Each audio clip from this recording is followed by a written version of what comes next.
সম্প্রতি ইসকনের ধর্মীয় গুরু চিন্ময় কৃষ্ণ দাসকে গ্রেফতারের ঘটনায় আবারও উত্তপ্ত ভারত বাংলাদেশ সম্পর্ক।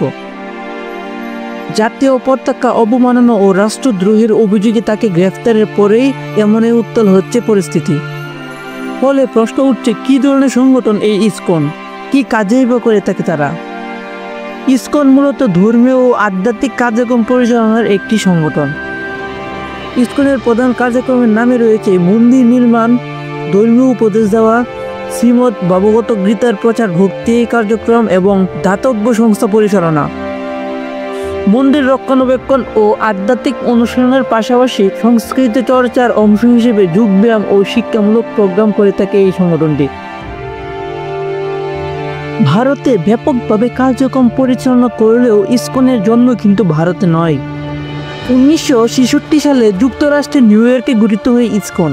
সংগঠনটির প্রতিষ্ঠাতার নাম অবৈচারণা রবীন্দ্র ভক্তি বেদান্ত স্বামী প্রভুপাদ। তবে তিনি ভারতের কোনো হিন্দু শিক্ষালয়ে বিদ্যা লাভ করেননি। তিনি পড়ালেখা করেছেন খ্রিস্টান ধর্মের চার্চে।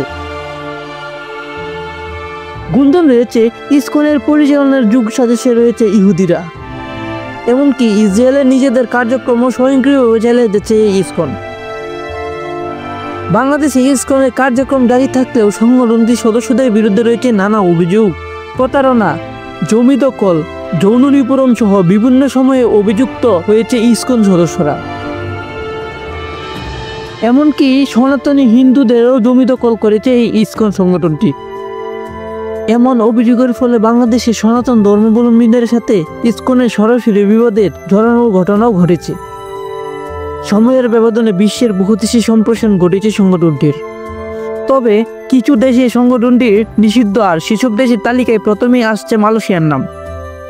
দেশটিতে ইসকনের বিরুদ্ধে প্রকাশ্যে ধর্মান্তরের কারণে অভিযোগ রয়েছে। ইসকনের কার্যক্রম নিষিদ্ধ রয়েছে চীনেও।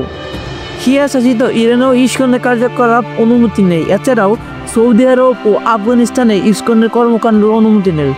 সম্পূর্ণ নিষিদ্ধ না করলেও ইসকনের কার্যক্রম আংশিক নিষিদ্ধ রয়েছে ইন্দোনেশিয়া। তাছাড়াও তাজিকিস্তান, উজবেকিস্তান, কাজাখস্তান এবং তুর্কমেনিস্তানেও ইসকনের কার্যক্রমের উপর কঠোর নজরদারি রয়েছে। ঢাকার স্বামীবাগ মন্দির বর্তমানে ইসকনের একটি গুরুত্বপূর্ণ কেন্দ্র হিসেবে পরিচিত। অভিযোগ রয়েছে 2 বছর পূর্বে স্বামীবাগের মসজিদে তারাবির নামাজ বন্ধ করে দিয়েছিল এই ইসকন। নামাজের সময় ইসকনের গান বাজনা বন্ধ রাখতে বলায় পুলিশ ডেকে এনে তারাবির উপর নিষেধাজ্ঞা জারি করে। পরে বিষয়টি নিয়ে সংঘর্ষ তৈরি হয়। এছাড়াও বিভিন্ন সময় নানা বিতর্ক কর্মকাণ্ডে জড়িত আছে এই ইসকন সদস্যদের নাম। ফলে সম্প্রতি পরিস্থিতি বিবেচনায় বাংলাদেশেও ইসকনকে নিষিদ্ধ করার দাবি তুলেছে অনেকেই। তাই সবাই মিলে এই ইসকনের বিরুদ্ধে ঐক্য গড়ে তুলি।